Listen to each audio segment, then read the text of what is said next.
संसार को प्राथमिकता नहीं देते हैं। संसार में जो उन्होंने सुख खोजा है, रसपान, उसको प्राथमिकता देते हैं। संसार से उन्हें कोई मतलब नहीं है। संसार में क्या हो रहा है, क्या हो जाए, उनसे कोई लेना देना नहीं है। जहाँ से उनको सुख मिलता है उतना उनका संसार है।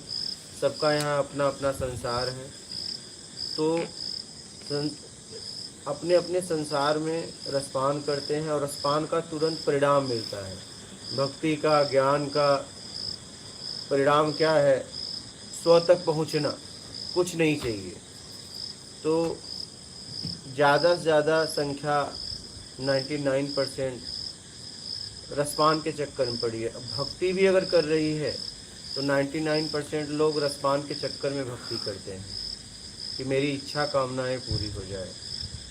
1% लोग हैं मुक्ति के लिए, मोक्ष के लिए, आत्मिक कल्याण के लिए, अपने स्व की स्थिर में होने के लिए भक्ति करते हैं, ज्ञान की खोज करते हैं। तो वहाँ क्या है, ज़्यादातर इसलिए लोग फंसे हैं कि स्व की यात्रा में कोई रस नहीं है। क्या है? रस घर्षण से है। किससे है? घर्षण में रस है। तो घर्षण किससे होगा? मेरा से, द्वैत में। अद्वैत में कोई घर्षण नहीं है।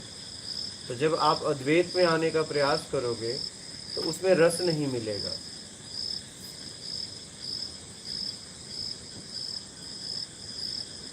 और आप घर्षण में रहोगे तो रस मिलेगा। तो ज़्यादातर लोग बाहर फंसे हुए हैं।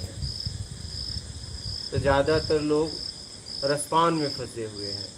इस संसार में अपना एक संसार है, सब अपने अपने संसार में फंसे हुए हैं और सूझबूझ के साथ फंसे हैं। ऐसा नहीं है, ऐसा नहीं है। उन्हें पता है क्षणिक सुख है, लेकिन फिर भी उस क्षणिक सुख के लिए कुछ भी कर बैठते हैं। अच्छा ठीक है, रसपान भी अगर शब्द, दृश्य, गंध, रस, स्पर्श 5 इंद्रियों द्वारा हम रसपान करते हैं, उसकी अपनी ज़रूरत भी पूरी करते हैं। अगर व्यक्ति उसे भी ईमानदारी से भोगे तो भी मुक्ति से मोक्ष तक पहुँच जाएगा।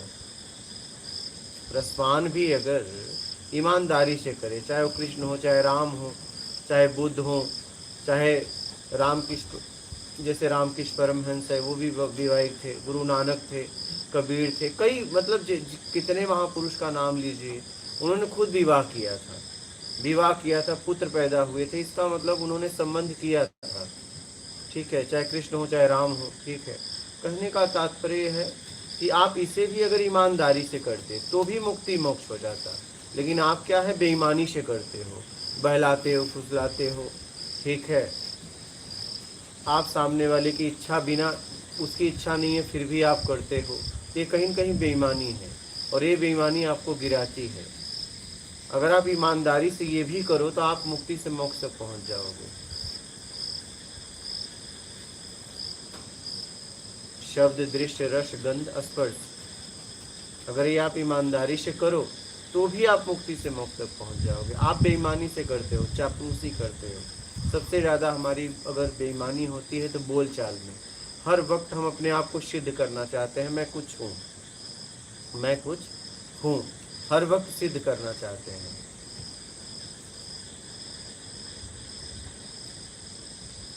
बात समझ रहे हैं?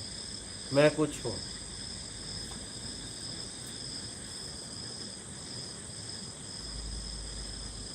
अब ज्ञान भक्ति की तरफ व्यक्ति बढ़ता है तो उसमें रस नहीं होता है, क्योंकि स्व की यात्रा है, कुछ नहीं चाहिए की यात्रा है। अकेले में घर्षण क्या होगा? इसलिए व्यक्ति संसार में भी नहीं, अपने बनाए हुए संसार में फंसा हुआ है और समझ के फंसा है। ऐसा नहीं कि वो फंस गया है, नहीं, बहुत सूझबूझ के साथ फंसा हुआ है, पूरी तैयारी से फंसा हुआ है। उसको फंसने में रस है, उसको फंसने में रस है। उसे पता है मैं फंसा हूँ, अपने आप को फंसा के रखा है। क्योंकि अगर समझ नहीं है तो फंस भी नहीं पाएगा, तो मंदबुद्धि होगा, बोध होगा, पागल होगा। तो पूरी तरह समझ के साथ फंसा हुआ है, मतलब अपने आप को खुद फंसा के रखा है।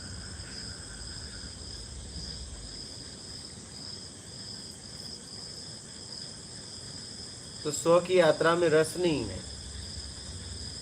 तो ज़्यादा तो रस की खोज में भक्ति भी लोग ज़्यादा से ज़्यादा, सबसे ज़्यादा संख्या समाज में भक्ति मार्ग में है, और सबसे ज़्यादा भक्ति कामनाओं में होती है, इच्छा अपेक्षा में होती है। यहाँ तक कि भक्त छोड़ दो, ये गुरु हैं वो भी इच्छा अपेक्षा में फंसाते हैं। गुरु भी कामनाओं की पूर्ति करवाते हैं। अगर गुरु लोग सही मार्ग बताने लगे, मंदिर के पुजारी अगर सही मार्ग बताने लगे कि यहाँ आओ, शांति के लिए आओ, प्रसन्नता के लिए आओ, कुछ नहीं चाहिए मैं आओ, वो लोग खुद आश्वासन देते हैं, क्या मांगना है मांग लो। क्या वो कहते हैं इनसे मांगो, वो तुमसे मांगते हैं।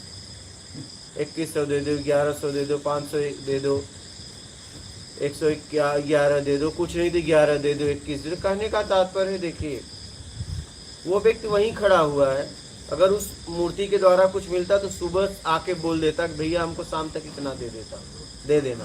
वो तुम्हारे सामने क्यों गिड़गिड़ाता? उसे पता ही ये कुछ नहीं देगा, वो आपके सामने क्यों उसे गिड़गिड़ाना पड़ रहा है बताइए।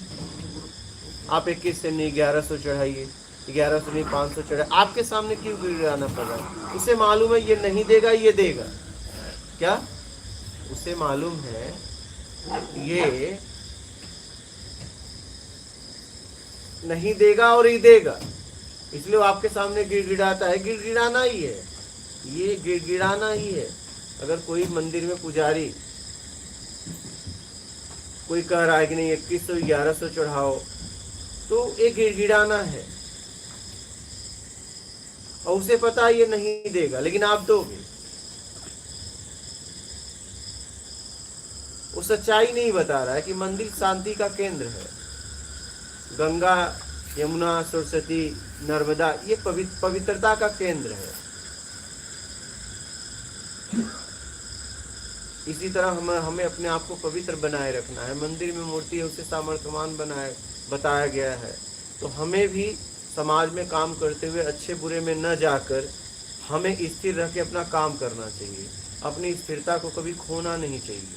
हम ज़्यादातर या तो अच्छे में जाते हैं तो बुरे में जाते हैं, राग द्वेष में फंस जाते हैं। गंगा नर्मदा से हमें यही सीखना है कि ये चाहे गटर आए चाहे कोई भी जल आए, उन्हें अपना जैसा बना देती हैं। कहने का तात्पर्य है कि आप अपने कर्म करते हुए अपनी पवित्रता को बनाए रखो, किसी के साथ होना मत, जो भी आए आपके जैसा हो जाए। तब आपने गंगा, आपने नर्मदा से कुछ सीखा।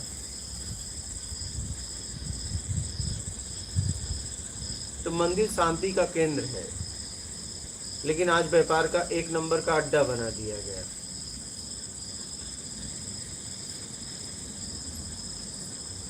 आप देखो ना, ये कोई भी पुजारी हो, वो भी मेरी अगर वीडियो सुन रहा है, अगर आपको पक्का पता है कि ये कुछ भी मांगने से देते हैं, तो आप सुबह जाके बोल दो ना शाम तक इतना दे देना, मेरा परिवार है। आपको लोगों से क्यों गिड़गिड़ाना पड़ता है? ये शर्म की बात है।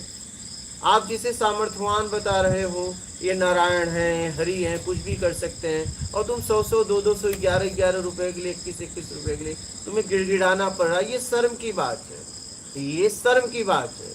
एक तरफ आप उसे सामर्थ्यवान बता रहे हो, और एक तरफ वो खुद मांगने आया हुआ है, आपके सामने खुद गिड़गिड़ा रहा है, और तुम उसके सामने गिड़गिड़ा रहे हो। तुम तो उससे ज्यादा भी गिरे हो, उससे ज्यादा तुम गिरे हो। ये सोचना, इस पे चिंतन करना आप लोग। अगर कोई पुजारी होगा, मेरी वीडियो सुन रहा होगा, सत्संग सुन रहा होगा, तो जरूर चिंतन करना कि आप कितना गिरे हुए हो। जिसे आदिशक्ति जगत जननी बता रहे हो कि आप जो कुछ मांगो ये देगी, और वो उससे मांगता है और फिर आप उससे गिड़गिड़ाते हो। ये शर्म की बात है किसी भी पुजारी के लिए। अगर वो पक्का पुजारी होता तो गिड़गिड़ाता ही नहीं, अपना आता, काम करता, सफाई उफाई करता, लोग दर्शन करते और अपना चला जाता शाम तक। वो गिड़गिड़ाएगा नहीं। गिड़गिड़ा रहा है इसका मतलब उसने समझा नहीं, और ऐसा हो रहा है। तुमने भी देखा है, हमने भी देखा है। और भक्ति में ज्यादातर लोग कामनाओं में बहुत जाते हैं, कामनाओं पूर्ति के लिए। तो ज्ञान मार्ग में बहुत कम संख्या है, सबसे कम संख्या ज्ञान मार्ग में है, क्योंकि ज्ञान मार्ग में रस है ही नहीं है। सीधी भैया ईमानदारी, सत्कर्म अपनाओ और आगे बढ़ो, सीधी सी बात है यहाँ। भक्ति मार्ग, ध्यान मार्ग, योग मार्ग में ज़्यादा संख्या है, क्योंकि इसमें घर्षण है। ज्ञान मार्गी गुरु कहता है कि नहीं भैया आपको करना होगा, बाकी लोग जितने में जाओगे बोलेंगे हम गारंटी लेते हैं, तुम्हें पहुंचा देंगे। ज्ञान मार्ग में कोई गारंटी नहीं लेता है, इसलिए ज्ञान मार्ग में सबसे कम संख्या होती है। सबसे ज्यादा भक्ति मार्ग में, फिर योग मार्ग, ध्यान मार्ग में। ज्ञान मार्ग में सबसे कम, क्योंकि यहाँ कोई गारंटी नहीं लेता है। वो सीधा कहता भैया मार्ग बता दिए, आप अपना कल्याण खुद करना पड़ेगा। और भक्ति मार्ग में, ध्यान मार्ग में, योग मार्ग में ये एक नंबर के वो हैं। और कभी भी मैं आपको बता दूं, अभी तक इतिहास में कोई भी ध्यान मार्ग से नहीं पहुंचा है, कोई भी नहीं। क्योंकि ध्यान अपने आप घटित होता है। लोग अभी ध्यान का आदत करवा रहे हैं, सही ध्यान ही नहीं बता रहे। ध्यान करना नहीं है, ध्यान से समझना है। अब ये लोग क्या कर रहे हैं, शरीर के कोई अंग को लेके उस पर कह रहे हैं ध्यान करो, और इससे कुछ नहीं होने वाला है। इससे कुछ होने वाला नहीं, कुछ नहीं हो सकता। क्योंकि ध्यान जब आपको चाहिए स्वाभाविक घटित हो रहा है। ध्यान कभी घटाया नहीं जा सकता। आप घटाने का प्रयास करो किसी अंग पे, तो आप मन के द्वारा आप कोई भी काम करते हो, तो मन को न तो बहिर्मुखी जाने दे रहे हो, न अंतर्मुखी जाने दे रहे हो। आपने उसे बीच में केंद्रित कर लिया किसी विधि द्वारा, शरीर की ताकत से। तो शरीर की ताकत जिस दिन कम होगी आप रोने लगोगे। एक समय तो ऐसा आएगा कि आपको ध्यान से मुक्त होंगे, तभी आप 100 में स्थिर हो पाएंगे। आज ध्यान का लोगों ने व्यापार बना दिया, और इतिहास में कोई भी ध्यान से नहीं पहुंचा है, कोई भी नहीं। सब करते करते आखिरी में हठ योग में आ जाते हैं, कोई भी नहीं पहुंचा है। फिर भी ये एक नंबर का व्यापार का अड्डा बन गया है। और ध्यान आप देखोगे तो आपकी माँ बाप सब दे रहे थे। आप खेलने जा रहे थे तो माँ ने कहा बेटा ध्यान से खेलना। अब देखिए वो बालक कितनी गहराई से जवाब दिया कि ध्यान से खेलूंगा। तो क्या ध्यान से खेलने का मतलब क्या था, कहीं चोट न लगे। मतलब माँ पिता बचपन से ही भाई बहन एक दूसरे को ध्यान दे रहे हैं, लेकिन हम समझ ही नहीं पा रहे हैं। और बेटा भी कह रहा है, वो छोटा सा बालक है, कह रहा है कि ध्यान से खेलूंगा। वहां इशारा क्या किया जा रहा है, बताया क्या जा रहा है कि कहीं ऐसा खेलना मतलब चोट ना लगे। फिर इसके बाद वो कह रहा है मैं पढ़ाई कर रही हूँ। हाँ ध्यान से पढ़ना। ध्यान से पढ़ना मतलब क्या, प्रश्न उत्तर को ध्यान से याद करना। हमें बचपन से दिया जा रहा है, हम समझ नहीं पा रहे हैं, और आज ध्यान का व्यापार बना दिया गया। हमें ये सब बातें बहुत गहराई से समझना पड़ेगा। हम क्या होता है, हम किसी एक को पकड़ लेते हैं, ये सबसे बड़ी गलती है। जीवन में अगर कुछ पकड़ना है तो आप ज्ञान को पकड़ो बस, और किसी को मत पकड़ो, किसी व्यक्ति विशेष को पकड़ो ही मत। आपको जहां से ज्ञान मिले, जहां से आपका समझ स्तर उठे, वहां से लेके आगे बढ़ो। किसी व्यक्ति पिंड को पकड़ो ही मत, ये गलती करो ही मत। और यही गलती लोगों ने किया। अच्छा, जितने भी गुरु हुए उन्होंने कहा भी कि मेरे पिंड को मत पकड़ना, क्योंकि जैसे पृथ्वी पर नल निमित्त अनेक हैं, लेकिन पानी एक ही जगह से आता है, वैसे ही गुरु ज्ञान का प्रतीक है। गुरु कोई व्यक्ति विशेष नहीं रहा, गुरु एक स्थिति है। शब्दों को लो, आगे बढ़ो, कहीं से भी मिले, किसी को मत पकड़ो, और अपनी समझ से समझो। हमारी सबसे बड़ी गलती है कि हमने नहीं समझा और इस टाइम मार देते हैं। पक्का हुआ कुछ नहीं, समझा, समझ में भी नहीं आया। आप अपनी समझ से समझो और उस पर काम करो।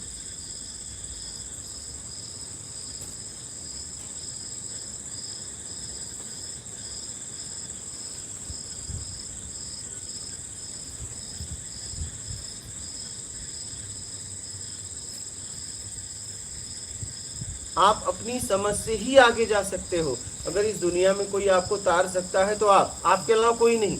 कोई आपकी सहायता करेगा। फंसने में भी लोगों ने सहायता किया, आपको निकालने में भी लोग सहायता करेंगे।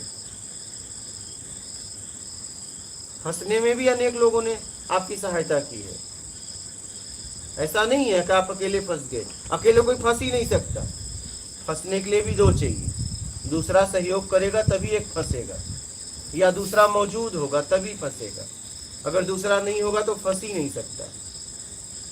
तो आप फंसाने में भी अनेक लोग लगे हैं, निकालने भी अनेक लोग लगेंगे। कोई व्यक्ति विशेष को मत पकड़ो, आगे बढ़ते रहो जीवन में।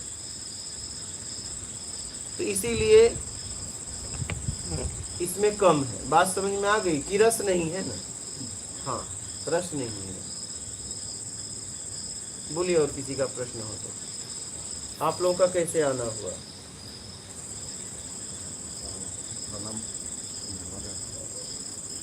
स्वामी जी, यूट्यूब पे मैं ओशो को वीडियो सुनता था। अच्छा, उसमें आपका भी वीडियो आ गया। ठीक, आपका वीडियो सुनता और 2-3 वीडियो सुनते गए। जो ओशो की लैंग्वेज जो हाई लेवल की थी।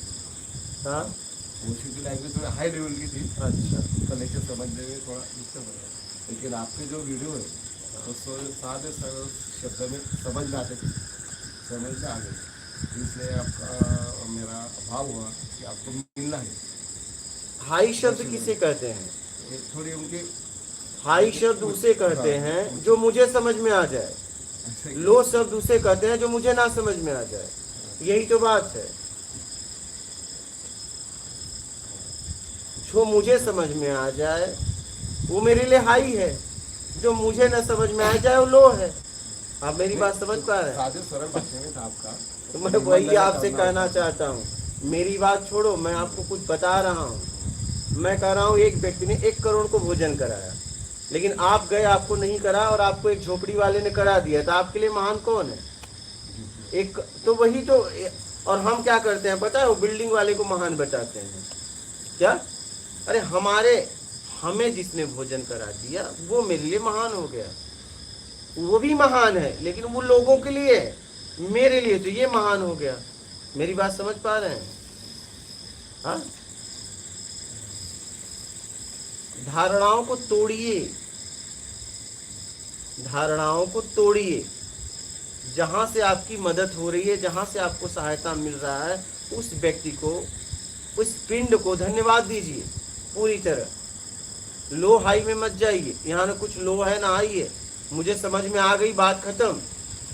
लो हाई है ही नहीं है। लो हाई बड़ा छोटा में तुम बहुत दूरी तरफ फंस गए।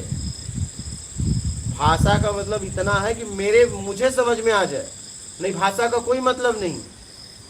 एक समय ऐसा आएगा भाषा भी आपके काम की नहीं रहेगी, जहां शब्द, दृश्य, गंध, रस, स्पर्श भी खत्म हो जाएगा। भाषा का भी हमारे जीवन में बस इतना महत्व है, मुझे समझ में आ जाए। न कोई भाषा हाई होती है ना लो होती है। ये हाई लो में तो हम भटक गए हैं। आप बात समझ रहे हैं? न हाई होती है न लो होती है, मुझे समझ में आता थी, बस बात खत्म। भाषा सिर्फ भाषा होती है, और भाषा बस इसलिए होती है कि आप एक दूसरे की बात को कैसे समझ लें, बस इसीलिए भाषा का प्रयोग किया जाता है शब्दों का। कहीं कहीं देखो भाषा का भी प्रयोग नहीं किया जाता, हम लोग इशारों से समझ लेते हैं। तो हाई लो में मत जाइए, बड़ा छोटे में मत जाइए, समझ के अपने आप को निकालिए। यहाँ न कुछ हाई है न लो है, समझ में आना चाहिए। जैसे हाथी का भोजन है, चींटी का भोजन है। आप कह सकते हो कि ये ज्यादा ये कम है, नहीं, उसका इतने से पेट भर गया, उसका इतने से पेट गया, लेकिन आप तुलना करो तो कम ज्यादा नहीं। जिसका जितना पेट था उसको भोजन मिला। भोजन सिर्फ भोजन है। हम तुलना में फंस जाते हैं। तुलना से मुक्त करा लीजिए अपने आप को, तुलना से मुक्त करा। जब तक तुलना है जीवन में तब तक भटकाओ, ये ध्यान रखना। तुलना जीवन में नहीं होना चाहिए कभी भी, ये जीवन में याद रखना। तुलना ही हमें गिराती है, कभी तुलना मत करना। बोलिए आप। भाव आपका दर्शन करना था मुझे, दर्शन करना है स्वामी जी से बात हुई। स्वामी जी बोले मुझे जाना है, मुझे जानना है। आप भी कभी सुने? इन्होंने ही भेजा मेरे को। अच्छा, आपको कैसा लगा? बहुत ही सुंदर, बहुत अच्छे। आपने बहुत सरल शब्दों में जो बहुत ऐसी बात पहुंचा दी जो। मेरा कहना है कि हर व्यक्ति समझे, अगर हम वो शब्द बोले कि कुछ लोग समझें और बहुत कुछ लोग छूट जाए, तो मुझे लगा कि सामान्य से समान व्यक्ति आध्यात्म को समझे और अपना आत्मिक कल्याण के लिए उत्सुक हो जाए और अपने आप को निकाल पाए।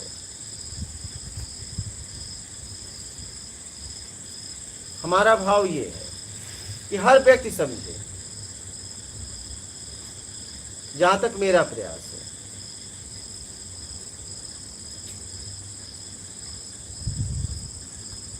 और बोलिए, और कुछ कहना चाहते हैं आप? ये जो मैं वाला भाव बहुत हद तक निकलता है, लेकिन वो कहाँ से वापस वो निकल के आ जाता है, बार बार निकल के आता है। जबकि हम काफ़ी निकाल चुके हैं, लेकिन मैं समझता हूँ कि कहीं से भी वापस उस जगह निकल के आता है। फिर हम अपने आप को कंट्रोल भी करते हैं, याद आती है कि नहीं ये इसमें मैं को वो याद रिमाइंड करा लेता है एकदम जब मैं का भाव आया नहीं, एकदम भी जाते लेकिन आता है। उसकी क्या ऐसा तरीका है जिससे हम इसको याद कर सकें ये नहीं है, ये पीछे पड़ रहा है। हम आपको एकदम बारीकी से बता रहे हैं, बस कुछ बनने की इच्छा त्याग कर दीजिए, साथ छोड़ दे बनने की। बस मैं खड़ा ही नहीं हो सकता, उसे खड़ा भी करना चाहोगे तो भी खड़ा नहीं होगा। और जब तक आपके अंदर कुछ बनने की चाहत है, मान की इच्छा है, तब तक ये मैं है ही है, गया ही नहीं। क्या गया ही नहीं? आपके अनुकूल परिस्थितियां हैं इसलिए लग रहा है नहीं। जैसे ही आपके विपरीत परिस्थितियां बनेंगे वो आ जाएगा, वो पहले से मौजूद है, लेकिन आपकी अनुकूल परिस्थितियां थी, पता नहीं चल रहा था। जैसे ही विपरीत परिस्थितियां बनेंगी वो आ जाएगा। तो सर्वप्रथम अगर मैं को हमेशा के लिए इससे छुटकारा पाना चाहते हैं तो मान की इच्छा का त्याग कर दीजिए। जब भी मान की बात आए तो आप प्रक्रिया दीजिए, में नीचे बैठना हो चाहे ऊपर बैठना हो, मतलब प्रक्रिया ही मत दीजिए। कुछ बनने की इच्छा, मान की इच्छा से मैं है मतलब गया ही। जब तक ये है तब तक मैं है, क्योंकि कुछ बनने में ही तो मैं अहम मैं आया। और ये जब तक नहीं जाएगा, क्योंकि ये इसका बेस और आधार है। मैंपन कुछ बनने की इच्छा, मान की इच्छा। मान की इच्छा कब होती है? जब कुछ बनने की इच्छा होती है। अगर कुछ बनने की इच्छा हटा दो तो मान भी लेके क्या करेंगे? मान बढ़ाई लेके क्या करेंगे बताइए? तो कुछ बनने की इच्छा जब तक है तब तक ये खड़ा रहेगा, ये है ही है।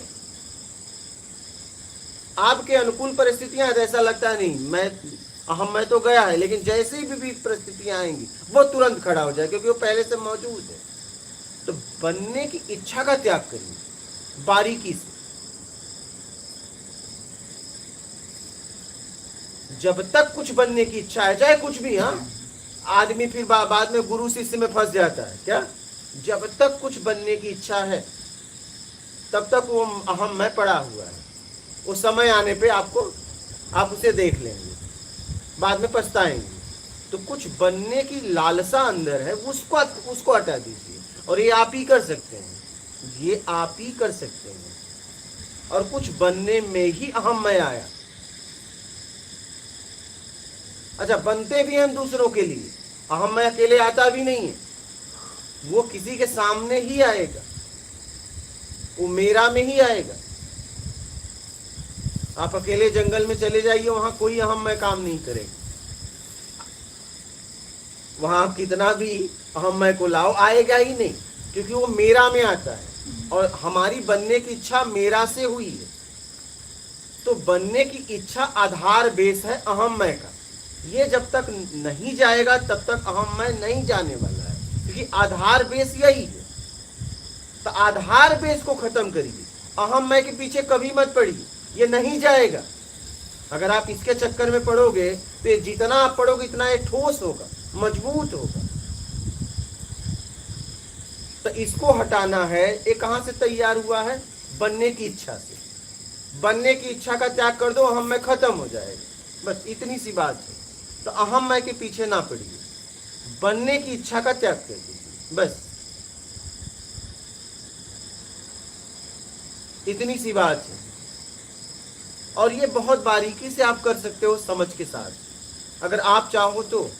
हाँ, दूसरा कोई नहीं कर सकता, आप चाहो तो, क्योंकि बनने की इच्छा आप में जगी है, आपने उसे जगाया है, तो आप ही उसे मिटा सकते हो, आप ही उसे हटा सकते हो।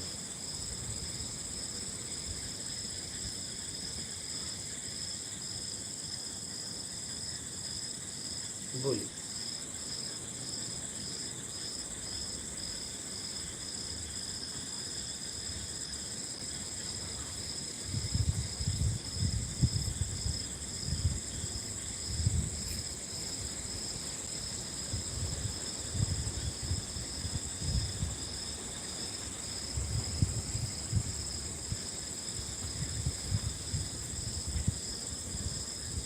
और कोई प्रश्न है? बात समझ में आ गई? बिल्कुल। कोई भी संशय हो तो बोलिएगा।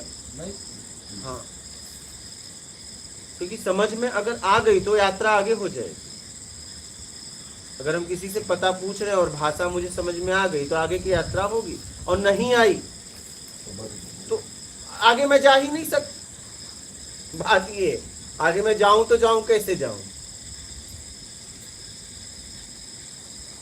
तो अहम मैं के पीछे मत पड़िए, बनने की इच्छा का त्याग करिए। और कोई प्रश्न है आपके? प्रकृति यानी अस्तित्व।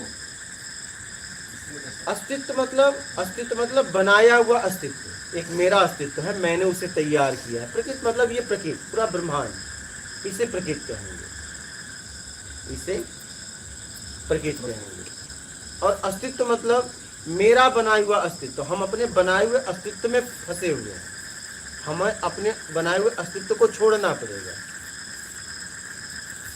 और हमारा अस्तित्व कहाँ से तैयार हुआ है? बेईमानी से। तो बस बेईमानी छोड़ दो, ईमानदारी सत्कर्म अपना लो, आपका अस्तित्व मिट जाएगा, आपका बनाया हुआ अस्तित्व मिट जाएगा, आप इस प्रकृति में आ जाएंगे।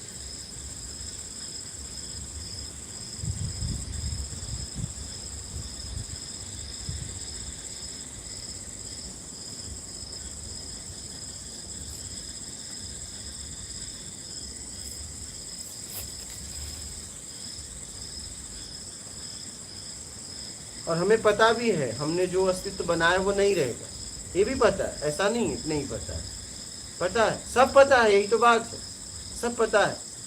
एक दिन प्रकृति खुद मिटा देगी, या तो आप मिटा दो, तब तो स्व तक पहुंच जाओगे। प्रकृति मिटाएगी तो फिर वही इच्छा अपेक्षा रहेगी, अगला शरीर फिर मिलने वाला है। और आपने मिटा दिया तो बात खत्म, स्व में स्थिर हो जाओगे आप। अब आपके हाथ में है, मिटेगा पक्का। क्या मिटेगा? पक्का। ऐसा नहीं कि नहीं मिटेगा, मिटना ही मिटना है।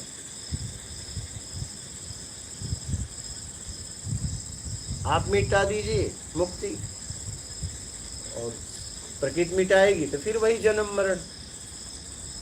अब आपके हाथ में है। और ये हमारा अस्तित्व खड़ा किस पे है? मान की इच्छा, बड़ा छोटा बनने की इच्छा, दिखावा, योग्यता से ज्यादा पाने की इच्छा। इसके अलावा हमारे पास कुछ नहीं है। ये चार हटा दो तो तुम खत्म। यही बेस है, यही आधार है। अगर ये हटा दो तो आप बस बात खत्म हो गए, स्व में स्थिर हो जाओगे। इसी पे तो आप खड़े हो, इसी पे तो आपका अस्तित्व टिका हुआ है। और ये चारों सबने पाला है, लेकिन बताते किसी से नहीं, बताने में शर्म आएगी। चारों हर व्यक्ति ने पाला है। अगर वो आनंद में नहीं है तो, अपने स्व में स्थिर नहीं है तो,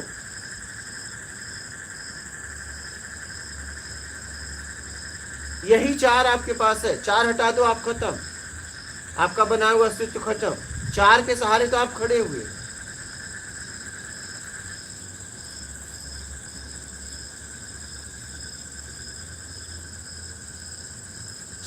चार यही है, चार आपका आधार और बेस है।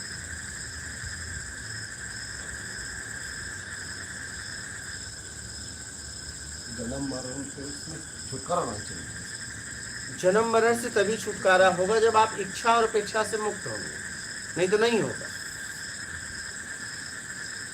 इच्छा मतलब योग्यता से ज़्यादा पाने की इच्छा, ठीक है। अपेक्षा मतलब मैंने किसी के लिए किया तो मैंने अपेक्षा बांध के रखा, मेरे लिए भी करेगा। यही सुख दुख जन्म मृत्यु का कारण है। तो जरूरत में जीना चालू कर दो अपनी सामर्थ्य के अनुसार। जरूरत में जीना चालू कर दो अपनी सामर्थ्य के अनुसार। जरूरत भी देखिए, अपनी सामर्थ्य भी देखिए कि आपकी सामर्थ्य क्या है।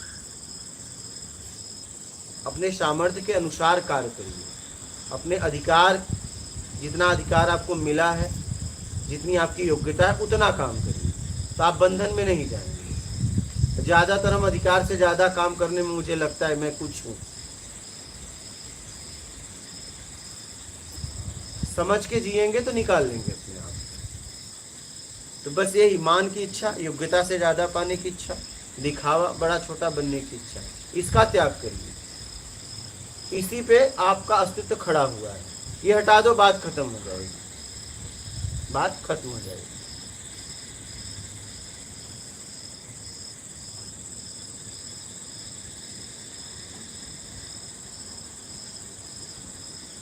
और कोई प्रश्न है आपके?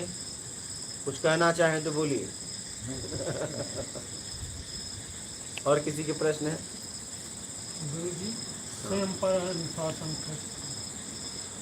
स्वयं पे अनुशासन, तो जितना आपको बताया गया है, जितना आपको बताया गया है उतना पालन करिए। जब से यहाँ बताया गया है, अनुशासन का मतलब मुझे किसी ने सिखाया। अनुशासन हम कब करेंगे? जब सीखे रहेंगे।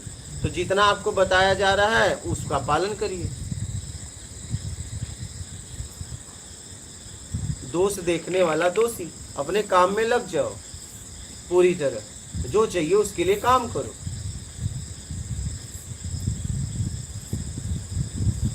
जहां जिसके लिए गए हो वो काम करो, बस बात खत्म पूरी तरह। ज्यादातर होता है कि हम जाते किसी और के लिए, करने कुछ और लगते हैं, और यही हमारी सबसे बड़ी भूल हो जाती है।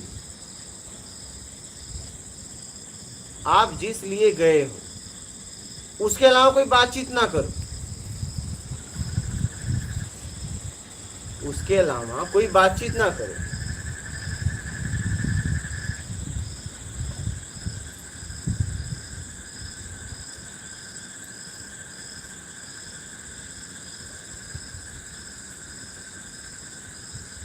और कोई प्रश्न है? लीजिए लाइव। सार्थक आत्मज्ञान कैसा पाया जाता है? जितना पाया है छोड़ दो। आत्म को ज्ञान पहले से मौजूद है। तो आत्मा को ज्ञान पहले से मौजूद है, मौजूद तो यह ज्ञान के लिए कहाँ से आ गया? उसने धारण किया है। पूर्ण अपने आप को अपूर्ण से पूर्ण करना चाहता है, यही उसकी अपूर्णता।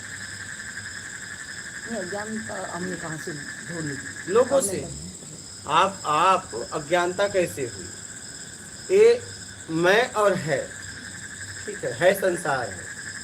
तो हम क्या हुआ? है परिवर्तनशील है, मैं स्थिर है, दृष्टा है, दो मैं, एक अहम मैं, एक परम सत्य मैं। इसलिए मेरा में बात हो रही, इसलिए उसे मैं कहना पड़ रहा है, मैं का संबोधन देना पड़ रहा है, नहीं इसलिए कि उसे मैं कहने की भी जरूरत नहीं है। लेकिन अब बातचीत को आगे बढ़ाने के लिए व्यवहारिकता में उसे मैं बोलना पड़ेगा, ठीक है। तो है परिवर्तनशील है, तो हम क्या करते हैं?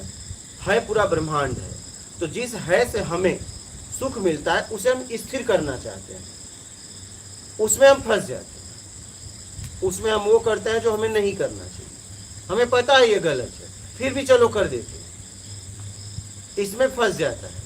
तो उसमें रस है, तो फिर फंसेगा ना बंदा। रस में क्या ध्यान देगा?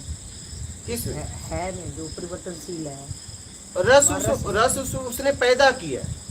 अगर आप देखोगे तो रस उसने पैदा किया है। मैं आपको बता रहा हूँ, इसे समझिएगा। एक व्यक्ति को भोजन दिया गया, वो व्यक्ति भोजन करने बैठ गया। उसको सामने ले उसने पूछा कि ये भोजन किसने बनाया? उसने कहा कि आपका जिसके प्रति प्रेम है उसने बनाया। और जैसे ही भोजन का एक कवर खाया, वो कितना उसे प्रिय लगा होगा, लेकिन उसका एक हितैषी तुरंत आया और बोला ये तुम्हारे शत्रु के यहाँ का है, अब बताओ वो भोजन अब रस देगा? नहीं देगा। ठीक है, अब ऐसा होगा कि एक और खाया उसे उल्टी कर दे, और फिर उसका करीबी, उससे भी करीबी व्यक्ति आया, बोला क्यों मजाक कर रहे हो, उसी ने बनाया, फिर देखिए वही भोजन रस देने लगा। तो बताइए भोजन में रस था कि समझ में रस था? समझ में। बस रस समझ में, भोजन में नहीं, शरीर में नहीं। वही एक दूसरे के लिए जान दे सकते थे, लेकिन नहीं जमा तो एक दूसरे के जान ले सकते हैं। और अब वही शरीर रस दे रहा था, अब वही शरीर दुख दे रहा है। ऐसा हुआ है कि नहीं हुआ? कैसे? शरीर भी वही, तुम भी वही, रस क्यों मिलना बंद हो गया? समझ में रस, इसमें समझ, उसी से रस मिल रहा था, अब उसी से रस नहीं मिल रहा। तो वो समझ, तो मैं ही तो समझ रही हूँ ना, वो क्या वो टेम्परेरी है क्या? वो समझ क्या? मतलब मेरे को जो रस मिल रहा था वो मेरी समझ में था। रस बाहर का सब बाहर बदलता रहता है, वो समझ टिकेगा नहीं, क्योंकि बाहर का सब बदलता रहता है, परिवर्तनशील है। तो आपकी समझ भी परिवर्तनशील होगी। जैसे जैसे वहां परिवर्तन होगा, वैसे वैसे आपकी समझ भी परिवर्तन होगा। यही तो बात। इससे परिवर्तन मुझे क्या समझना है? ये परिवर्तनशील है तो इसमें रस ना लूं, क्या समझना है मुझे वहाँ? मुझे रस लेने में जाना है, न तो छोड़ने में जाना है। मुझे जीवन का सदुपयोग करते हुए मुझे निकल लेना है। सीधी सी बात है। दो रास्ते हैं जीवन जीने के लिए, एक सदुपयोग, एक दुरुपयोग। दुरुपयोग बंधन है, सदुपयोग मुक्ति है। बस बात खत्म। मुझे जीवन जीते हुए निकल जाना है। मुझे न रस छोड़ने में जाना है, न पकड़ने में जाना है, क्योंकि दोनों बंधन हो जाएंगे। मुझे सिर्फ अपना काम करते हुए निकलना है, बस बात खत्म। तो समझ में रस है। कहाँ? समझ में। बात समझ में आ रही है ना? समझ में रस है। तो मतलब हमें वहाँ पे क्या ये समझदारी रखनी है, उसमें लिप्त नहीं होना है, उसका उपयोग तो करना है। बस मुझे उपयोग करना है। उपयोग में सदुपयोग, सदुपयोग करना। दुरुपयोग नहीं। दुरुपयोग बंधन, सदुपयोग। आंखों को कोई रस भा गया तो उसको क्या सदुपयोग मतलब? आंखों को कैसा रस भाएगा? कोई दृश्य का। तो देखिए वो दृश्य जीवंत है, जिंदा है, कोई चित्र है, और वो चित्र आप उससे रस ले रहे हो, तो क्या वो भी आपसे रस ले पा रहा है? पता चला आप तो रस ले रहे हो और पता चला उसे घुटन हो रही है, तो ये बंधन है, क्योंकि वो अंदर अंदर आपको अभिशाप देगा, तो आपके बंधन का कारण बन जाएगा। आप जिस दृश्य को देख रहे हो, आप देखिए कि वो भी आपको, आप देख रहे हो, वो भी आपको ऐसा भाव है कि वो आप उसे देखो। पता चला वो अनदेखा कर रहा है, घुटन हो रही है, तो वो रस लेना आपके लिए बंधन, क्योंकि सामने वाला तैयार नहीं, सामने वाला तैयार नहीं। जैसे मान लीजिए कई घटनाएं होती हैं, हम जीवन में, आपने भी यात्रा की, हमने भी किया। जैसे एक छोटा सा बालक है, माँ दूध पिलाती, उस समय वो नहीं चाहती कि ब्रह्मांड में उसका कोई स्तन देखे, लेकिन कई बेवकूफ लोग क्या करते हैं कि वो मुंह न मोड़ के उसी तरफ देखते हैं। अब बच्चों को दूध पिलाना बहुत अनिवार्य है, सबसे जरूरी है। अब जितने लोग उसको देख रहे हैं, वो अंदर से उसके लिए बद्दुआ निकल रही है, और उस समय वो माँ है, परिपूर्ण है, और वो शराब फिर उसे बंधन का कारण बन जाएगा, उसे खा जाएगा। लेकिन ये लोग समझ नहीं पाते। ऐसी घटना हमारे सामने आई है, नहीं आई है, आती, लेकिन वो माँ विवश है, छुप के पिला रही है, लेकिन लोग उसकी तरफ देख रहे हैं, वो सबको देख रही है। क्या? वो सबको देख रही, कौन से किस निगाह से उसे देख रहा है। उस समय वो हर व्यक्ति को श्राप दे रही है, क्योंकि वो नहीं चाहती मुझे कोई इस समय देखे।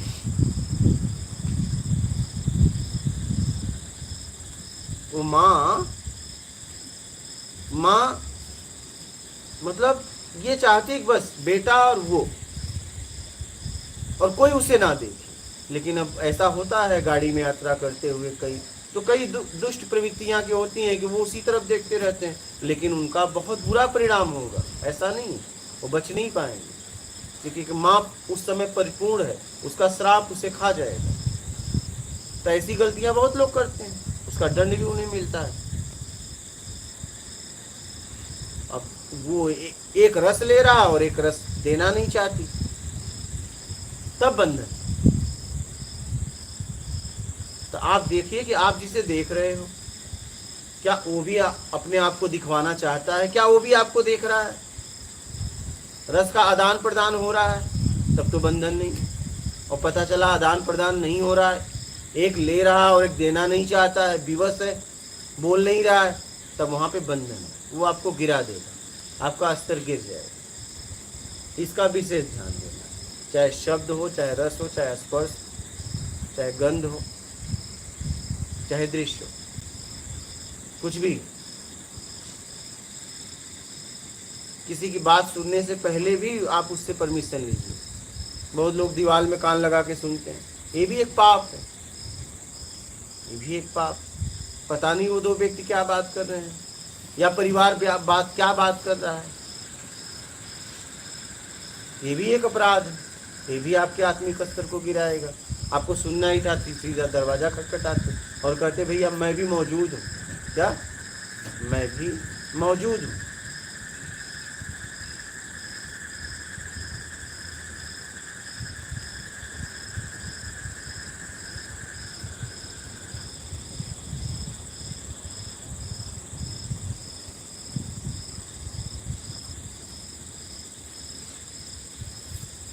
बोलिए।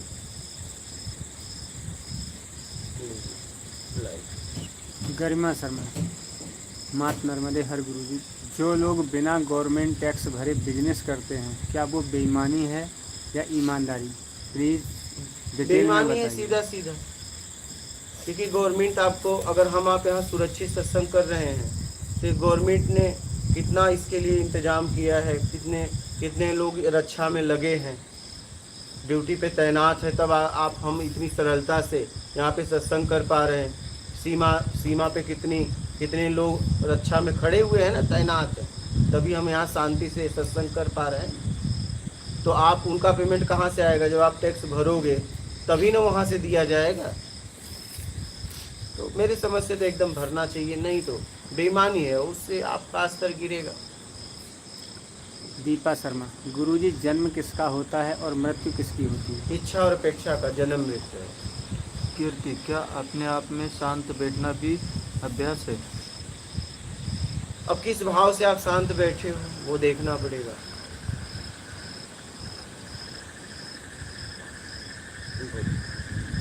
नेहा पटेल, कहते हैं उम्मीद पर दुनिया कायम है और आप कहते हो कि उम्मीद छोड़ दो। कृपा करके समझाएं उम्मीद क्या है, उम्मीद हम क्यों करते हैं और उम्मीद छोड़ने का मतलब क्या है? उम्मीद का मतलब योग्यता से ज़्यादा पाने की उम्मीद, ये छोड़ दो, ये उम्मीद है। विवेक यादव, प्रणाम गुरुजी। क्या आत्मज्ञान की इच्छा भी इच्छा है और परमात्मा को पाने की इच्छा भी इच्छा है? कृपया इस पर प्रकाश डालें। नहीं। दीपा शर्मा, यात्रा किसकी है, जीव की या आत्मा की? भटकने वाले, देखो कौन भटक रहा है, आत्मा की, जीव। हाँ माता जी। हाँ।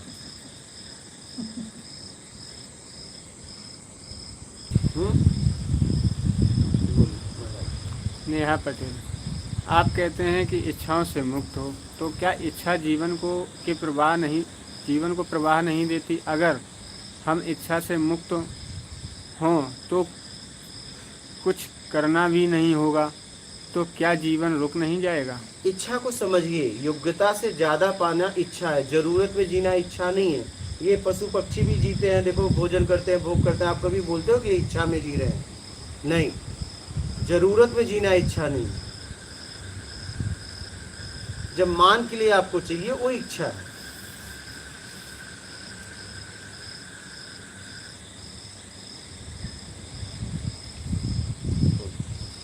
ऋषिका मनीषा, इस माया रूपी संसार से आखिरकार किसका ध्यान करना है? अपने आप इससे कैसे मुक्त हो सकते हैं? जब भी आपके द्वारा कर्म हो रहा है तो इतना ध्यान रखिए कि उसमें छल कपट चोरी बेईमानी चापलूसी मक्कारी धोखा पाखंड न हो और आपके जीवन में ईमानदारी सत्कर्म हो। बोलिए। एक प्रवीण टैगवाल जी ने मैसेज किया है कि गुरुजी इतना सत्य मत बोलो, ये पुजारी आपके पीछे लग जाएंगे, दुनिया सत्य को बर्दाश्त नहीं कर पाती। नहीं, सच्चाई है, कोई बात नहीं है, सच्चाई है तो है। ये वो सुनेंगे तो उन्हें भी समझ में आएगा कि आप आज सच्ची बता रहे हो, करो, ये सब कुछ करते हैं और आप एक साधारण व्यक्ति के सामने गिड़गिड़ा रहे हो और वो खुद वहां मांगने आया और आप उसके सामने गिड़गिड़ा रहे हो 2100 दो, नहीं मेरे पास नहीं, 1100 दो, 51 दो, 21 दो। अरे शर्म की बात है आपके लिए। या तो फिर वो मत बताओ कि वो सर्वशक्तिमान है, बोलो ये कुछ नहीं है, तब मांगोगे तो ठीक लगेगा। हाँ, तब मांगोगे तो लगेगा यार तुम मांगने वाले हो। हाँ, आप उसे सब कुछ मत बताओ, पावरफुल मत बताओ, बोलो ये कुछ नहीं करता और किसी काम का नहीं है, मैं तो बस तुम्हारे लिए खड़ा हूँ। हाँ हाँ यार, मैं तो तुम्हारे लिए खड़ा हूँ, तुम दे सकते हो, ये तो किसी काम का नहीं। हाँ, ये किसी काम का नहीं है कि मैं इतना सालों से इसकी मेरे पूर्वज तक सेवा कर रहे हैं, लेकिन आज का गरीब मैं बना और मेरे से ज्यादा पापी लोग धनवान हो गए और आज तक मैं भिखारी का भिखारी ही रहा। ये ऐसा निठल्ला मेरा इष्ट है क्या? आप बोलो ना उसे। मांगने में भी सच्चाई होना चाहिए। आप कह रहे हो सर्वशक्तिमान है, करो 21 रुपया दो। अरे यार, शर्म नहीं आ रही है तुम्हें? 2100 दो, 1100 दो, 151 दो, शर्म नहीं आ रही है? उसे सर्वशक्तिमान सुबह आए बोल दिए होते, शाम तक मुझे इतना दे देना। नहीं, हाँ बताओ। और आप उसे लाखों का आश्वासन दे रहे हो, 200-400-500 रुपया उससे मांग रहे हो, 1000 रुपया उससे मांग रहे हो और उसे लाखों करोड़ों का आश्वासन दे रहे हो कि जाओ मैं इनके द्वारा काम करवा दूंगा। तो ये शर्म की बात है।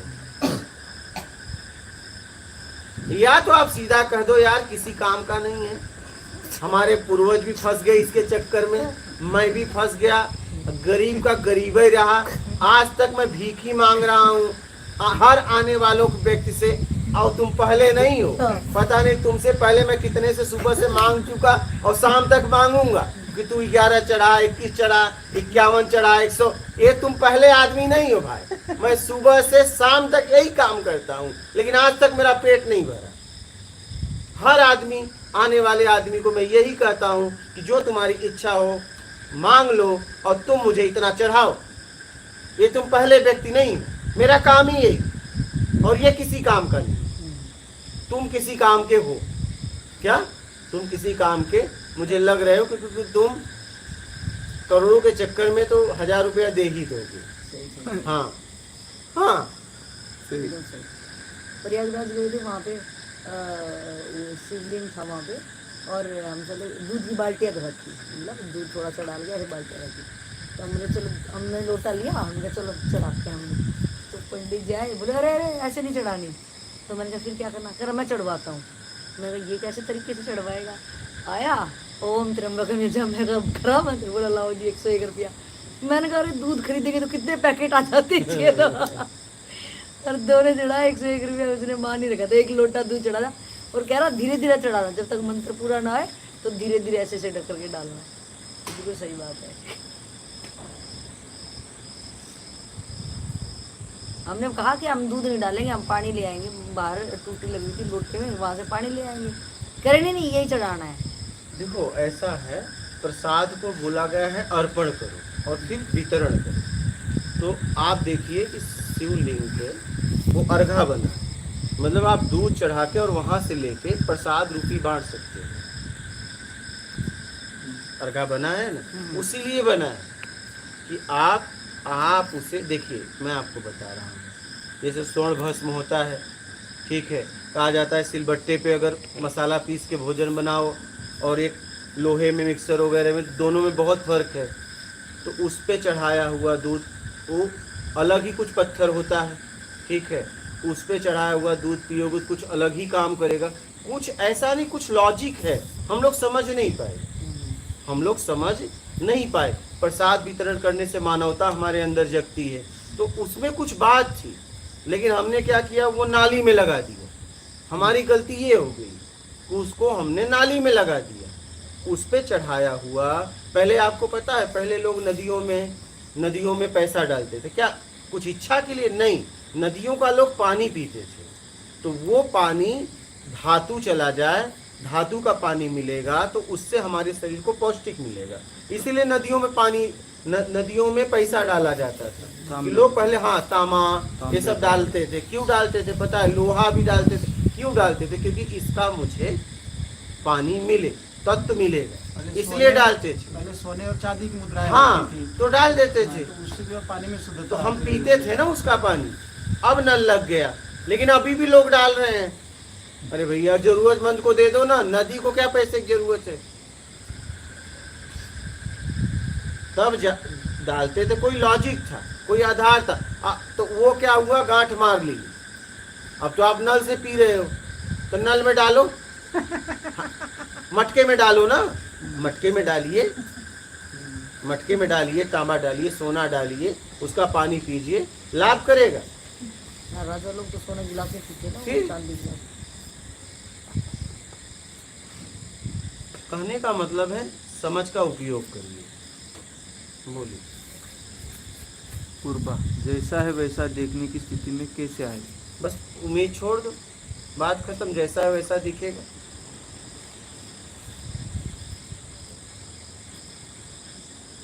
नेहा पटेल, आपने कहा हमें ध्यान नहीं करना है, ध्यान तो हर वक्त होता है।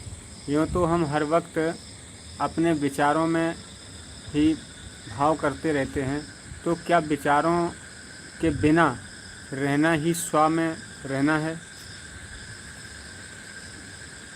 विचारों में रह के भी आप सौ में रह सकते हो। जैसे मान लीजिए आप एक अनजान जगह चले जाओ और इतनी पब्लिक आती है जाती है, आप किसी में लिप्त नहीं होंगे। मतलब इतने पब्लिक का विचार आएगा, बाजार का विचार आएगा, और आप अपने आप में बैठे रहेंगे। लेकिन अगर एक भी आदमी आपके परिचय का आ गया, तुरंत आप उसमें घुस जाओगे, विचार आ जाएगा राग द्वेष का। कहने का मतलब ये है कि आप विचारों के साथ भी, विचारों में होकर भी सौ में स्थिर हो सकते हैं। कब? जब आपको कुछ नहीं चाहिए तो, और कुछ चाहिए तो फिर आपको उसमें लिप्त होना पड़ेगा। नरूटो, गुरुजी, बाकी मार्गों में जो गारंटी लें उनमें क्या समर्थ है, या वही भी खुद को ही चलना पड़ेगा? भाई, कोई किसी को पहुंचा नहीं सकता, आप ही अपने आप को पहुंचा सकते हो। ज्ञान मार्ग सीधा सीधा है, ठीक है। भक्ति मार्ग में इष्ट है, ध्यान मार्ग में भी आप हर कर्म को ध्यान से करो। इसके बाद योग मार्ग में अपने आप को साधना है, ठीक है। एक ही साधे सब सदे, सब साधे सब सज जाए। तो कहने का मतलब है, मुझे तो ज्ञान मार्ग एकदम ठीक लगता है, सीधा सीधा, एकदम तेज। हाँ, इसमें रस नहीं होता है। भक्ति वगैरह में तो रस होता है, इसमें रस नहीं होता है। इसमें तो एकदम उदासी, क्या? हाँ, एकदम उदासी, कोई रस नहीं। पड़े हो।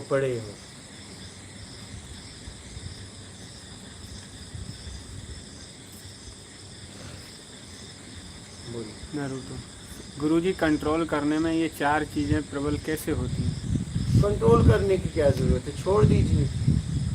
4 ही तो हैं आपके पास, 4 के अलावा कुछ नहीं है भैया। साहिब, महात्मा नर्मदे हर गुरुजी, किसी की योग्यता को कैसे जांचे और उसको कितनी स्वतंत्रता देनी है, ये कैसे निर्धारित करें? अपनी समझ के साथ।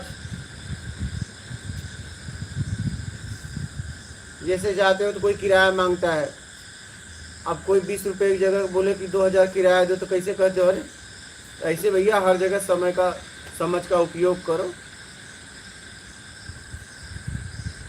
नरूटो, गुरुजी, आत्मचिंतन में अपने में स्वयं के आगे पीछे को देखूं, या ये देखूं कि मैं कहाँ फंसा हूँ और कैसे निकल सकता हूँ? तुम कुछ मत देखो, पहले बैठना सीखो।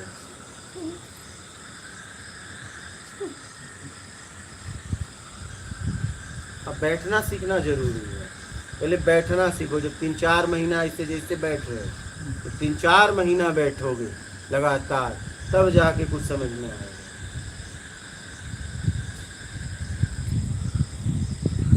समझ रहे हैं? RKG mission.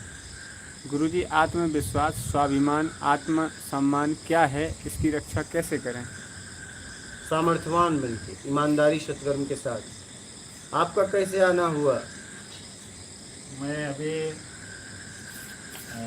बोलूँ कैसा कि उस दिन देखा मैं आपको सब वीडियो देखा था, आपका आखिरी दिन का वीडियो देखा अच्छा। तो बहुत दुख हुआ। अभी क्या करेंगे अभी ऐसा?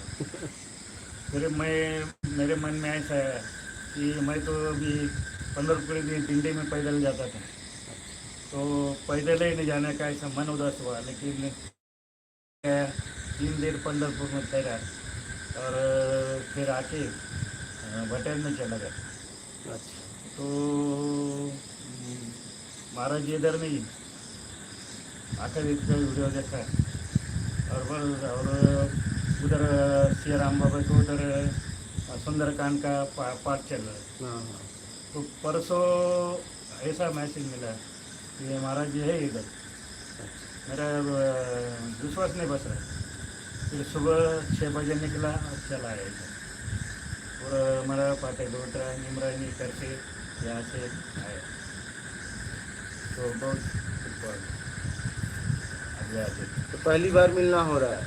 हाँ पहली बार मिलना हो रहा है। हाँ, पता कैसे मिल गया है? मैं देखता था अभी सब मेरे पास लिखा हुआ है। हाँ, तो मैं फ़ोटो बनाया और गुरुदेव की तरह पूजा करता कहते से अभी एक फ़ोटो भी बनाया यहाँ पे, मतलब आपके गुरु बनाने की। शब्दों पे चल रहे हो ना? हाँ बताए हुए शब्दों पे तो चल रहे हो ना? हाँ, शब्दों पे जरूर चलना, तो शब्द ही आपको लेके जाएंगे। ठीक है? एक एक शब्दों पे ध्यान रखना और शब्दों के गहराई में उतरना, उसमें जीना। शब्दों में जीना ही साधना है। ठीक है? अभी आ रहा है। मैं अभी उधर अचानक समझा मैं सच्ची है महाराज जी उधर, फिर उधर जाके सुंदरकांड करके मैं इधर आने वाला। चलो ठीक है, समझ के आगे बढ़ो। हाँ बोलो। और कोई प्रश्न है?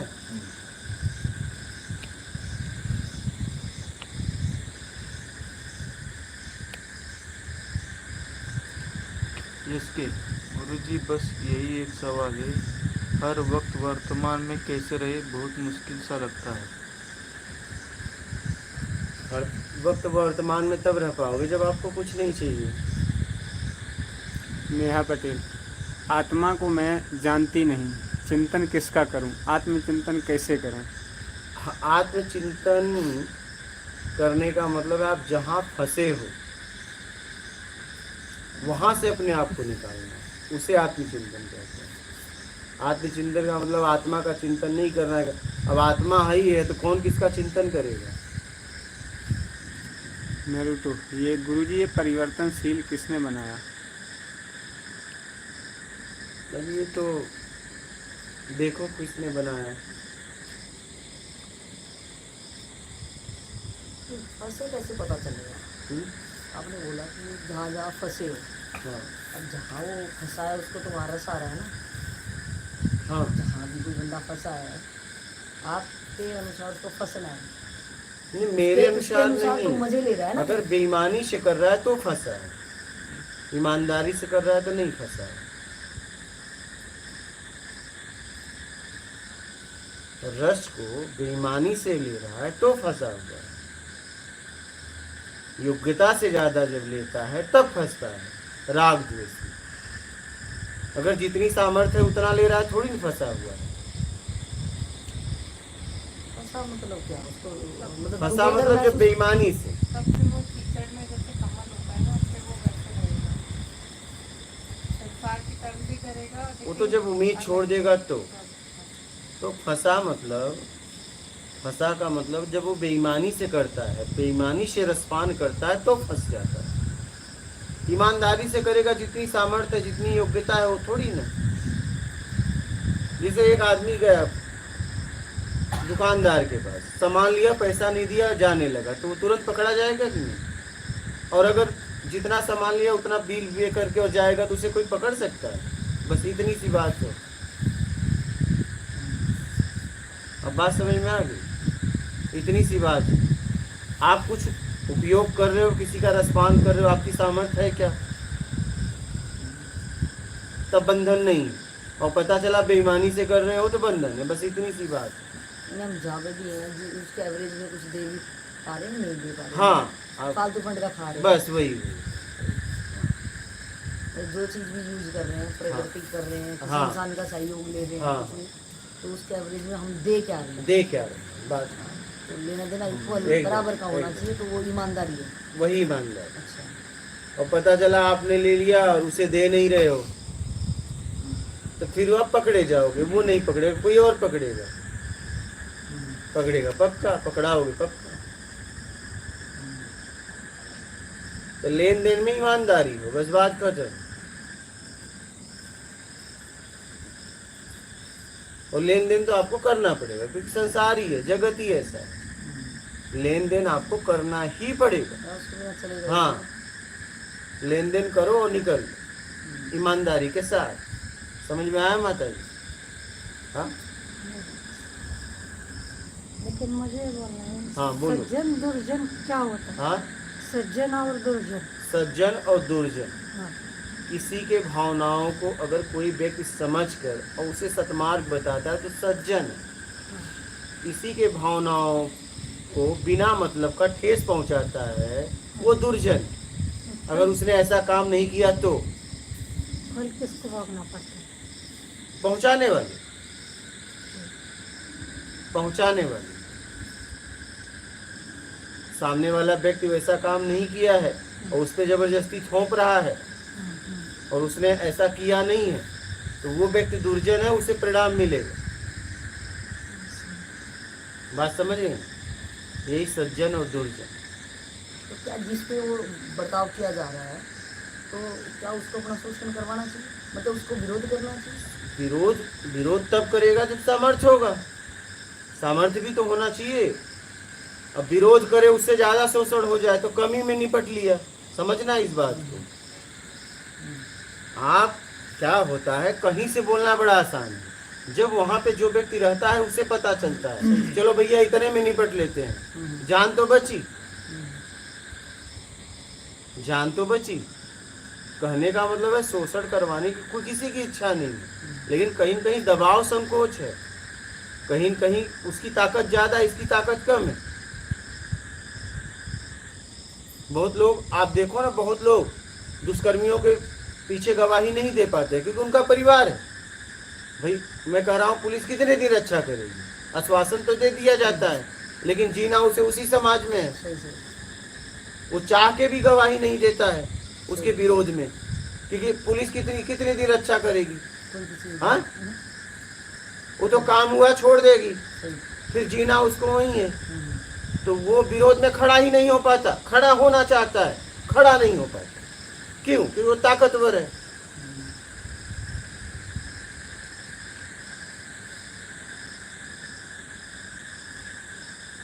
तो शोषण कोई नहीं करवाना चाहता, लेकिन करे क्या?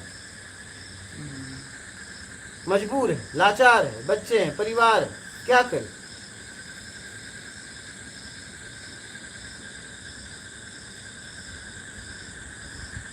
उस मजबूरी और लाचारी निर्धनता पे कैसे काम करे कोई? ठीक है, अपने आप को सामर्थ्यवान बनाओ, अपने आप को ताकतवर बनाओ, अपने आप को धन से, तन से, ज्ञान से ताकतवर बनाओ। आप देखो कहाँ से कमजोर हो, आप कहाँ से कमजोर हो, जब आप क्यों नहीं दे पा रहे हो? धन से, तन से, ज्ञान से। धन से कमजोर हो तो धन कमाओ, तन से कमजोर हो तो काजू किशमिश छुआर मुनक्का पिस्ता विस्ता खा के, दूध खा के उसे पटको। और ज्ञान से कमजोर हो तो किसी ज्ञानी से मिलो, ज्ञान लो और जाके उसे पटको भी। हाँ, ताकतवर बनना पड़ेगा ना माता जी। तो कभी कभी आदमी क्या करे, देश काल स्थिति परिस्थिति में उसे सहना पड़ता है, नहीं चाहते हुए। हाँ, हालात देख के डिसीजन लेना। हाँ, अरे अभी ये आए, अभी ये रहने वाले कश्मीर के जम्मू में रहते हैं ये, ठीक है। अब इन्हें अपना ये जन्मभूमि छोड़ के जाना पड़ा, सामने ही है, क्या लड़ते हैं अकेले? अब वो मिलो, इनसे बात करो, सामने ही है, बोलिए आप क्या लड़ते? सामने ही है। अकेला चना क्या भाड़ फोड़ेगा। यहाँ ये तीसरी बार आ रहे हैं। ये जाते जाते बोले मेरा घर मुझे मिल गया, उस दिन मुझे बहुत खुशी हुई। हम कहे आपका घर ही है, जब चाहे आके रहो।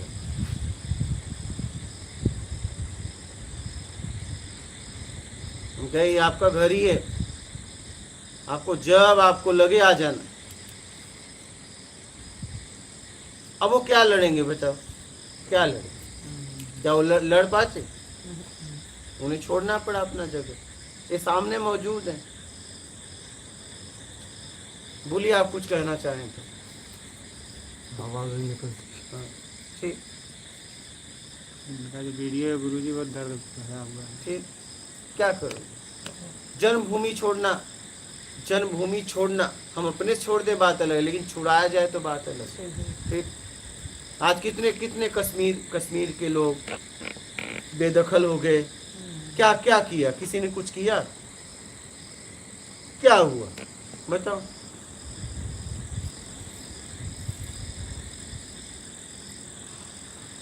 क्या लड़ेगा? जहां संविधान कानून साथ नहीं दे रहा है वहां क्या लड़ेगा वो? जहां कानून ही फेल हो गया तो वहां क्या लड़ेगा? अपनी जान बचा के भागो। फिर क्या करेगा? अच्छा बताओ क्या करेगा? कि उसके पीछे उसका परिवार है, सही सही। जिम्मेदारी है। तो लड़ाई तब की जाती है जब हम जवाब दें। अगर हम जवाब न दे पाए तो वहां से चुपचाप वापस घिसको और सामर्थ्यवान होकर आगे बढ़ो।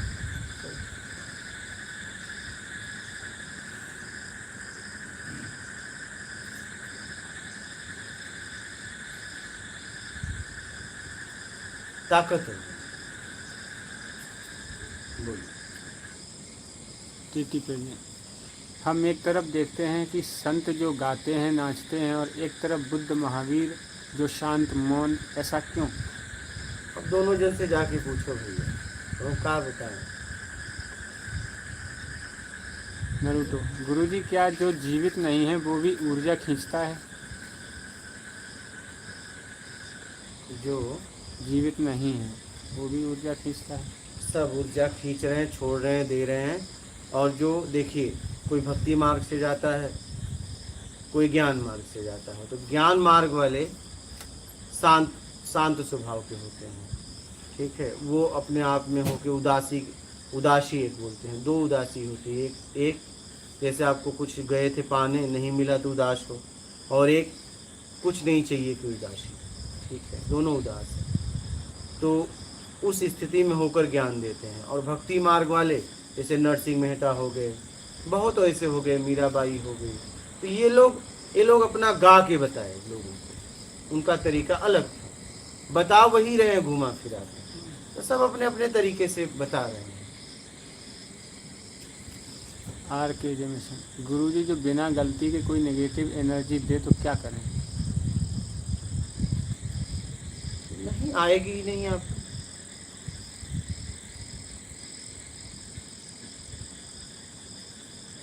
इसके चाहने की इच्छा को कैसे खत्म करें? संत हरिदास बहुत ऐसे हुए, सूरदास जी बहुत ऐसे हुए, उन्होंने गा गा के बोला, पद पद बोला। क्या बोले? इसके चाहने की इच्छा को कैसे खत्म करें? जैसे चाहत पैदा की है वैसे छोड़ दो। अभिषेक गुप्ता गुरुजी प्रणाम। आपके पूर्व वीडियो में हमने श्रवण किया कि आप भगवान श्री कृष्ण को परब्रह्म नहीं मानते हैं, क्योंकि आप कहते हैं कि वो परब्रह्म अजन्मा है और वह पिंड में नहीं आ सकता। परंतु भगवान श्री कृष्ण भगवत गीता के 4 अध्याय के 6 श्लोक में साफ कह रहे हैं कि मैं अजन्मा और अविनाशी स्वरूप होते हुए भी तथा संपूर्ण प्राणियों का ईश्वर होते हुए भी अपनी प्रकृति को अधीन करके अपनी योग माया से प्रकट होता हूँ, इस पर मार्गदर्शन कीजिए। ए भाई हुई है परमात्मा हो, हमसे क्या लेना देना। वो परमात्मा हो, परम ब्रह्म हो, भगवान हो, ईश्वर, हमसे कोई लेना देना नहीं। मुझे अपना आत्मिक कल्याण करके निकलना है और आपको भी करना है, करके निकलो। वो परम ब्रह्म हो या पार ब्रह्म हो या नहीं हो, उससे मुझे क्या मिलने वाला है? क्या अच्छा मिलेगा बताओ? कुछ भी नहीं। अच्छा, और उसके बाद आप उनके रिश्तेदार तो हो नहीं, मैं सिद्ध करूं, और मैंने उनसे एग्रीमेंट तो किया नहीं है, तो भैया वो कुछ भी हो, हमसे कोई मतलब नहीं। लेकिन मैंने अपनी बात बता दी, बस बात खत्म। आप क्या मानते हो क्या नहीं वो आप लोग जानो, खत्म बात। RKG mission. गुरुजी, अगर किसी दुर्घटना में व्यक्ति की मौत हो जाए, सरकार मुआवजा दे, तो वह लेना चाहिए? हाँ लेना चाहिए, क्यों नहीं लेना चाहिए, लेना चाहिए। नेहा पटेल। विश्वास, श्रद्धा, भक्ति और समर्पण को कृपा करके दृष्टांत के साथ विस्तार से समझाइए। विश्वास एक सिस्टम की व्यवस्था है, वो आपको करना ही पड़ेगा, आप चाहो या ना चाहो। विश्वास और विश्वास, श्रद्धा, भक्ति, श्रद्धा तब होता है जिसके लिए गए थे हो गया। और भक्ति, भक्ति कोई सामने इष्ट है, जब कुछ नहीं चाहिए तब भक्त हो आप, और कुछ चाहिए तो फ्रॉड हो। ज़्यादातर लोग ढूंढते हैं, कुछ नहीं चाहिए तो आप भक्त हो, और कुछ चाहिए तो फिर आप धोखेबाज। समर्पण। समर्पण तो तब होगा जब जिसके लिए गए थे प्रत्यक्ष हो जाएगा, समर्पण हो जाएगा। बोलिए। देवराजा। माता पिता इस मार्ग में जाने से क्यों रोकते हैं, क्या करें? अब ये माता पिता से पूछ लो। हाँ माता जी, हाँ हमसे पूछ रहा है, हाँ हमसे पूछना। हाँ, एकदम माता पिता से पूछ लो अपने, क्यों रोकते हो भैया? बोलिए। देवराजा। कुछ नहीं चाहिए में आ सकते हैं क्या? एकदम आ सकते हैं, जरूरत में जीना चालू करो।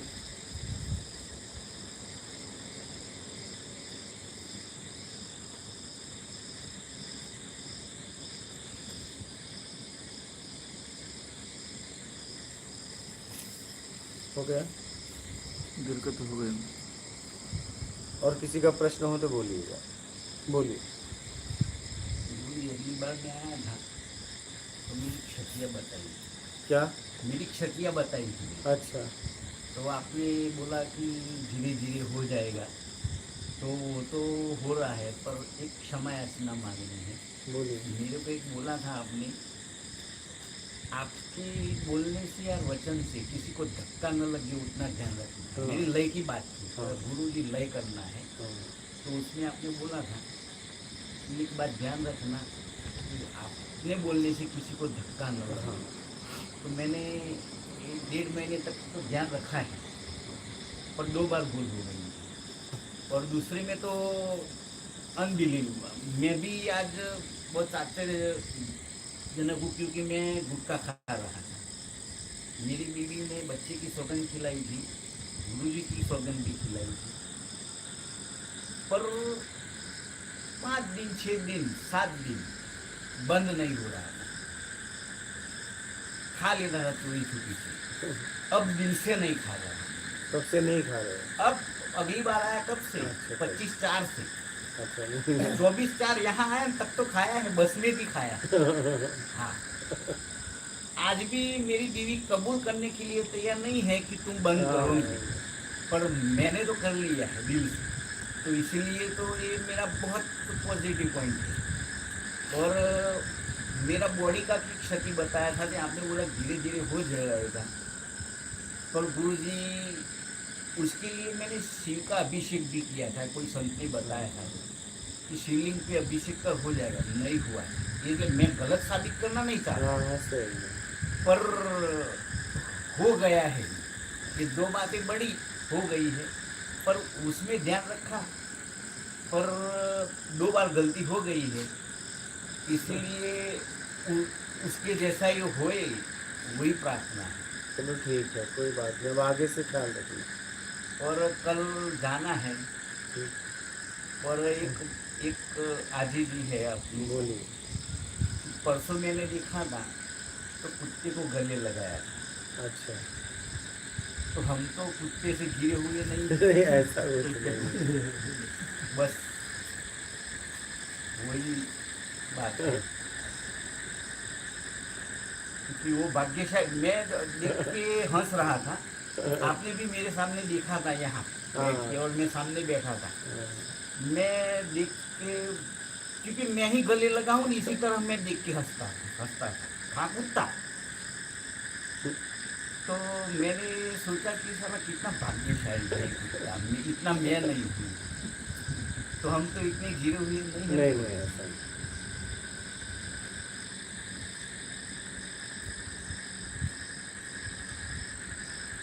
ये इतना बड़ा काम मेरा हुआ है, मेरा पर्सनल बात है।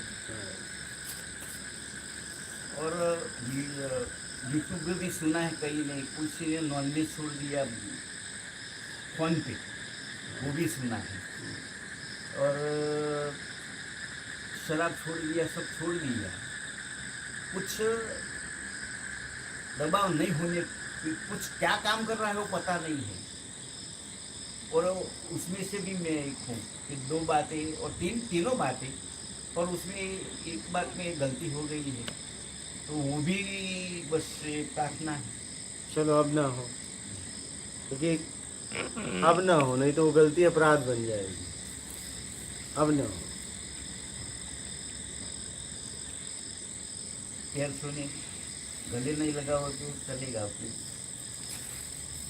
चलो ठीक है, आप तो आते जा रहे हो, हाँ कभी भी हो जाएगा जब वैसा होगा। हाँ। ठीक है, हो जाएगा। 16 तारीख तक तो सबको गली लगाए। हाँ 16 तारीख को सबको गली लगाए। हो जाता है, हो जाएगा। और कोई प्रश्न है आपका? ठीक है, अपना ख्याल रखना। धीरज मिश्रा, हम जैसे पापात्माओं को आप जैसे संतों के दर्शन का क्या भावार्थ है? ऐसा कुछ नहीं है। देखिए, कर्म से कोई पापी है, वो पापी नहीं है। कर्म छोड़ दो, पापी खत्म हो जाएगा, बस बात खत्म। कर्म से पापी हो ना, कर्म छोड़ दो, बात खत्म हो जाएगी। और क्रेजी संडे, गुरुजी क्या साधना में साफ सफाई का कोई महत्व है? जैसे आप कहते हैं कि कोई आपको टच कर देता था तो आप सर्दी में भी रात को नहाते थे। देखिए, बाहर की स्वच्छता से आंतरिक स्वच्छता होती है। तो जैसे जगह आप उड़ते हो, खाते हो, पीते हो, बैठते हो, वैसा ही आपका आंतरिक भाव बनता है। स्वच्छता का बहुत जीवन है। धीरज मिश्रा, साधना और आश्रय, इन दोनों में किसका बल अधिक होता है? जरूरत का। नरूटो। जरूरत आपको क्या है? नरूटो, गुरुजी सहनशीलता का असली अर्थ क्या है? सामर्थ्यवान होने के बाद भी अगर सामने कोई गलती कर रहा है और आप सामर्थ्यवान होने के बाद भी उसको उचित तरीके से जवाब देते हुए उसके आत्मिक स्तर को उठाने का प्रयास कर रहे हो, इसी को सहनशीलता कहते हैं। फुरवा, जैसा है वैसा देखने की स्थिति में कैसे आए गुरुजी? बस कुछ नहीं चाहिए, मैं आ जाओ, जैसा है वैसा दिखेगा। घनश्याम, गुरुजी मैं 30% हैंडीकैप हूँ, मैं आ सकता हूँ आश्रम में? अगर अपना काम स्वयं आप कर सकते हो तो आ सकते हो। परसेंटेज से अपने को कोई मतलब नहीं है। यहाँ आपको सारी व्यवस्था मिलेगी, भोजन, रहना, 1 दिन से लेकर आजीवन निःशुल्क यहाँ के सिस्टम में रहना पड़ेगा। अपना काम अगर आप स्वयं कर सकते हो तो आ सकते हो।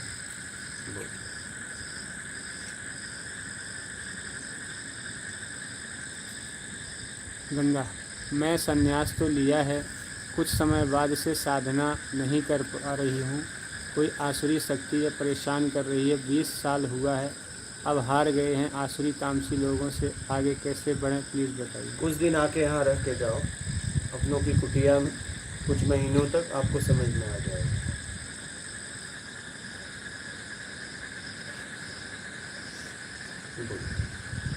विजय सिंह, गुरुजी मेरी पोती खुशी मुझसे पूछ रही है कि क्या जीवन का मतलब क्या है, कृपया बताइए। जीवन का मतलब अपने आप को स्वयं समझना पड़ेगा, और मानव तन का इतना मतलब मैंने समझा है कि इस साधन के द्वारा उस परम साध्य तक पहुंचना है बस। तो जीवन का मतलब है अपने आप को परोपकार में लगा देना, अपनी आत्मरक्षा स्वाभिमान की रक्षा करते हुए अपने आप को सामर्थ्यवान बनाते हुए। सामर्थ्यवान होना भी बहुत जरूरी है, तभी तो आप परोपकार में लगा पाओगे अपने आप को। ठीक करिए। क्या नैतिकता का आध्यात्म में कोई जगह है? अध्यात्म का मतलब सीधा अपने आप को सुधारना ही आता है। म्यूजिक, विचार को देखना ही भूल जाता हूँ गुरुजी, क्या करें? कोई बात नहीं है।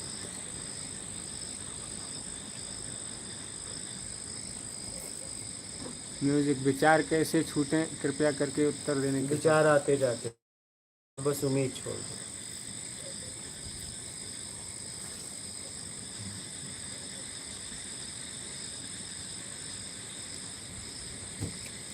गंगा, आप कहाँ रहते हैं गुरुजी? बस अभी तो यही हैं अपनों की कुटिया में, आगे देखो कहाँ जाएंगे पता नहीं। कैलाश तिवारी, जीवन में सफल होना क्या है गुरुजी? सबकी अपनी अपनी सफलता है, देखिए आपकी सफलता क्या है। हो गई। बात है। नर्मदे।